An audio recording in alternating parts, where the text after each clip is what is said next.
For decades, Vancouver reporter Jeremy Hainsworth has covered courts and crime and endured abuse along the way. I faced a lot of harassment, a lot of vile comments, emails, threats, being spat on, having my tires slashed, but I have never had what I perceive to be death threats. That all changed 2 years ago when Hainsworth wrote this story about a Vancouver man in his 40s convicted of causing a disturbance at a Burger King and resisting police. The man wasn't happy. After I wrote about him, he came by my office. He was aggressive, a threatening stance.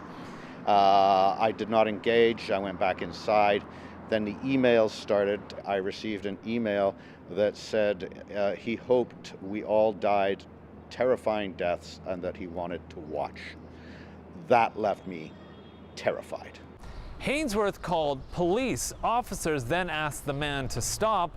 When that didn't work, Hainsworth turned to the courts here, and a 3-day trial resulted in a 12-month restraining order. What I honestly hope is that this man accepts the help that he clearly needs. You know, I've made mistakes in my life, and I can have compassion for people who need some help. The man convicted, 42-year-old Christopher Sears, represented himself in court and argued his emails and phone calls weren't threatening. It's a familiar story for journalist Jody Vance. I had 7 years of online criminal harassment every single day in my life, and I thought it was just part of the job. And I've since learned it's not part of the job, and it shouldn't be part of the job.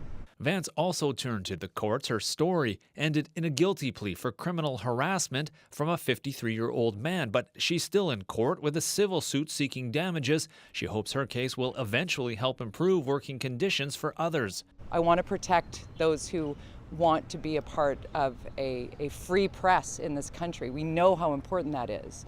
We see harassment growing by the day against the media, against journalism. And it has to stop. Reporter Jeremy Hainsworth hopes to move on with his work and has a message to people who would attack it. If you don't like the facts of a situation, then go to the source of the facts. Don't go after the journalist. We're human beings. We hurt, we bleed, we have emotions. And things like this are extremely painful and horrible to go through. Chad Pawson, CBC News, Vancouver.